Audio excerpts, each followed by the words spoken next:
మీ ఇంట్లో కూడా ఇలాంటి కాన్వర్సేషన్ అవుతున్నదా అండి? నేను చెప్పేది మీరు విన్నారా? వింటే ఎందుకు అర్థం కావట్లేదు? ఇక్కడే ఉందండి అసలు సమస్య. మనందరం వింటున్నాం గానీ వింటం లేదు. విచిత్రంగా ఉంది కదండీ! ఈ వీడియోలో మన రిలేషన్‌షిప్స్ ఎందుకు డ్యామేజ్ అవుతున్నాయి? ఎందుకు మన పిల్లలు ఫోన్‌లో ఎక్కువ సేపు ఉండిపోతున్నారు? ఎందుకు మన పేరెంట్స్ ఒంటరి వాళ్ళవుతున్నారు? అసలు ఎందుకు ఎక్కువ మ్యారేజెస్ ఫెయిల్ అవుతున్నాయి? అనే దానికి రీజన్ తెలుస్తుందండి. తప్పు అవతల వారిదే కాదు, మనది కూడా. వీడియోని ఎక్కడా స్కిప్ చేయకండి. అండ్ యూస్‌ఫుల్‌గా అనిపిస్తే తప్పకుండా లైక్ చేయండి. అవసరమైన వాళ్ళకి షేర్ చేయండి. ముందుగా అయితే సబ్స్క్రైబ్ చేయండి. మీకెలా అనిపించిందో కామెంట్ చేయండి. వెల్కమ్ టు శైలూస్ మనసున మనసై. ముందుగా ఒక చిన్న విషయం క్లియర్ చేస్తానండి. మనం చిన్నప్పుడు స్కూల్లో హియర్, లిజన్ వీటికి డిఫరెన్స్ చెప్పే ఉంటారు. హియరింగ్ అంటే వినటం, ఎవరో దూరంగా మాట్లాడుతున్నది వినటం, ఎవరో కేకలేసుకుంటుంది వినటం, ఈ వీడియో చేస్తున్నప్పుడు వస్తున్న బస్ హార్న్ వినటం, ఎవరో డిస్టర్బెన్స్గా ఉండటం వినటం. ఇదంతా కూడా జస్ట్ అలా అలా తేలిపోయే విషయం, మన శరీరంతో చేసే పని. కానీ లిజనింగ్ మనసుతో చేసే పని. పర్టిక్యులర్గా వినటం, శ్రద్ధగా వినటం, విన్న భావాన్ని అర్థం చేసుకోవడం, చెప్తున్న వారి భావన అర్థం చేసుకోవడం, మాటల వెనుక బాధను గుర్తించటం. All of you listen my words, can you here that? మన చిన్నప్పుడు టీచర్స్ ఎగ్జాంపుల్గా అడిగేవారు. అప్పట్లో తెలియదండి, పర్టిక్యులర్గా వినేది లిజనింగ్ అని, ఏదో పెడచెవిన వినేది హియరింగ్ అని తెలుసు. కానీ ఇది మన జీవితంలో ఇంత పెద్ద పాత్ర పోషిస్తుందని ఇప్పుడే నాకు తెలిసిందండి. మొన్న బుక్ చదువుతూ ఈ టాపిక్ గురించి చదివాను. నాకు చాలా బాధగా అనిపించింది. మనందరం చేసే మిస్టేక్ ఇది. ఏమనుకుంటాం, ఉదయం నుంచి సాయంత్రం వరకు పనులు చేసి అలసిపోయి ఆ అలసటని మన భర్తకి చెప్పాలి అనుకుంటాం. ఆయన కోసం ఎదురు చూస్తాం. సాయంత్రం ఫ్రెష్గా ఒక టీ పెట్టి మనం తయారయ్యి ఆయన రాగానే ఆ టీ ఇచ్చి, ఈరోజు నేను చాలా అలసిపోయాను, చాలా వర్క్ ఎక్కువైపోయింది అని ఎంతో ఆరాటంగా చెప్తాం. దానికి ఆయన, అవునా అలసిపోయావా, అయ్యో ఎందుకు అంత పని పెట్టుకున్నావు, రెస్ట్ తీసుకో, మొహం నీరసంగా ఉంది అని అంటే అసలు ఈ వీడియోయే లేదండి. కానీ వాళ్ళు అలా అంటారా? అటు నుండి సమాధానం, అవునా అంతే. ఇంకా మనం చెప్పాల్సిన పని లేదండి. ప్రతి ఒక్కరికి ఎక్స్‌పీరియన్స్ తెలుసు. దీని గురించి విడమరిచి చెప్పాల్సిన అవసరం అయితే అస్సలు లేదు. ఇంకా మన మనసు ఎటు వెళ్ళిపోతుందో కూడా తెలీదు. ఇంక అంతవరకు ఎదురు చూసిన చూపంతా కూడా మళ్ళీ ఒక నిట్టూర్పుగా అయిపోయి మనం కూడా వేరే పనిలో పడిపోతాం. మరి ఇంత బాధపడిన మనం మన పిల్లల విషయంలో ఏం చేస్తున్నామండి? స్కూల్ నుండి వచ్చిన పిల్లాడు, అమ్మా ఈరోజు స్కూల్లో ఏమైందో తెలుసా అనగానే, ముందు వెళ్ళి షూస్ విప్పి యూనిఫామ్ తీసి రెడీ అవ్వు అనలేదా అండి? మరి మనం చేసిందేంటి? మన అలసటని గుర్తించాలని మనం మన భర్త ముందు ఎంత ఎక్సైటింగ్గా వెళ్ళామో, మన బిడ్డ కూడా తన అలసటని గుర్తించాలని, తన్ని గుర్తించాలని అంతే ఆశతో మన దగ్గరికి వచ్చాడండి. మన బాధ అతనికి ఎలా చేరలేదో, మన బిడ్డ చెప్పే మాట కూడా మనల్ని చేరలేదు. ఇంకా గ్యాప్ రాకుండా ఏమవుద్దండి? వాళ్ళు ఫోన్లో పడిపోతారు, ఈయన టీవీలో పడిపోతారు, మీరు నిశ్శబ్దంలో పడిపోతారు. ఇంట్లో ఏ మంచి అలవాటైనా అలవాటు కావాలి అంటే అక్కడ ఫస్ట్ మనమే ఉండాలి.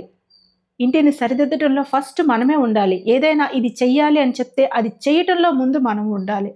ఎప్పుడైతే మన భర్త మనల్ని వినట్లేదని మనం సీరియల్స్‌లోనో, యూట్యూబ్‌లోనో, లేకపోతే గాసిప్స్‌లోనో ఎందులో పడతామో మనకే తెలీదు.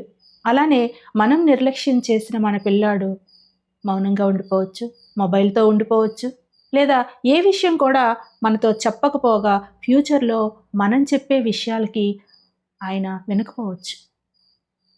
మనం ఏం చేస్తే అదే వాళ్ళు చేస్తారు కదండీ! మనం చెప్పేది వాళ్ళు చెయ్యరు, మనం చేసేదే వాళ్ళు చేస్తారు.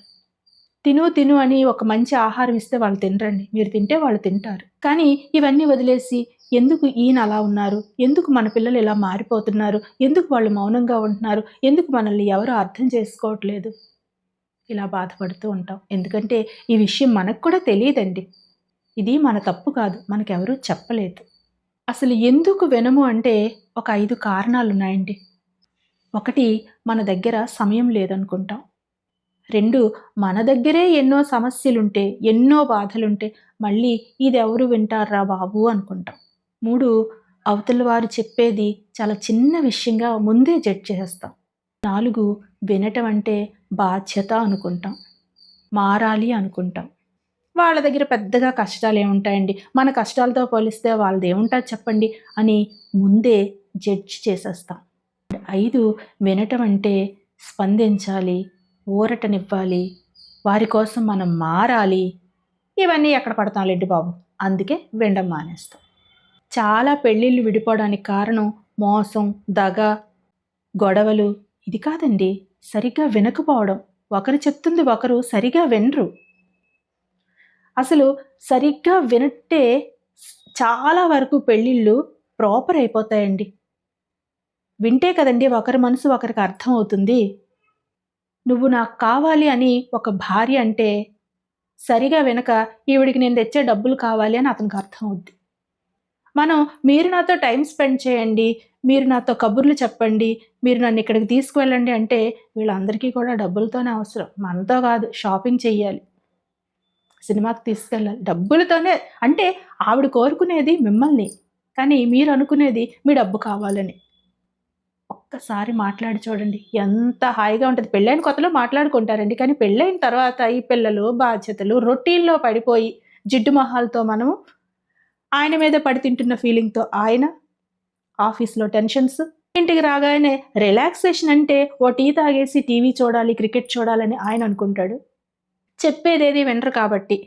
శ్రావణ మేఘం సినిమా ఉంటుంది కదండి, లక్ష్మి గారు అలా మనం. చాలా మంచి సినిమా అండి, సూపర్ యాక్షన్ ఆమెది. లక్ష్మి గారు, మురళీమోహన్. ఎంతసేపు పని పని పని, ఇల్లాలకి కోరికలు ఉంటాయని మీకెందుకు, మీరు వెళ్ళండి, హాస్పిటల్లో ఎవరో ఉన్నారు కదా. నసండి.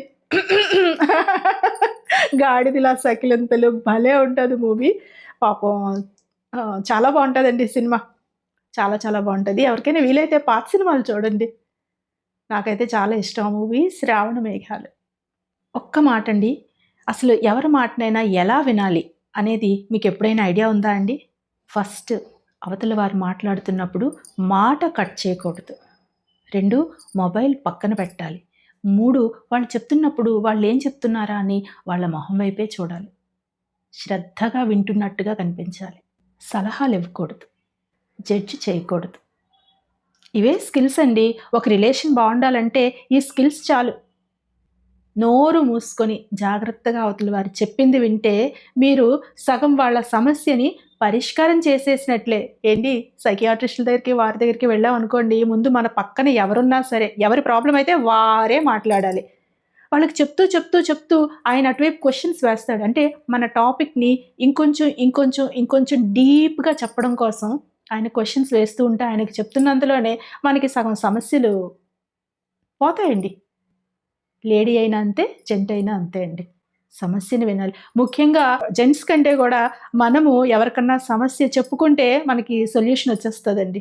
కొన్నిసార్లు సమస్యకు పరిష్కారం విన్నారన్న భావనతోనే పరిష్కారం దొరుకుతుంది.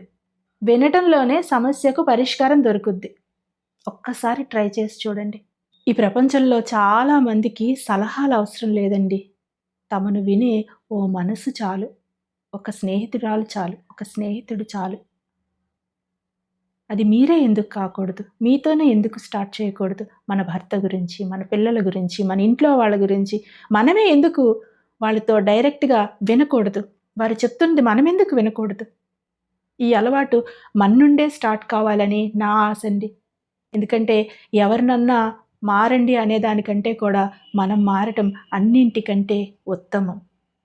ఫైనల్గా, hearing makes noise but listening makes relationships. ఇదేనండి నేను చెప్పదలుచుకుంది. మీకు వీడియో నచ్చితే తప్పకుండా లైక్ చేయండి, కామెంట్ చేయండి, షేర్ చేయండి అండ్ సబ్స్క్రైబ్ చేయండి. రేపు మరో మంచి వీడియోతో మళ్ళీ కలుస్తాను. Thank you for watching.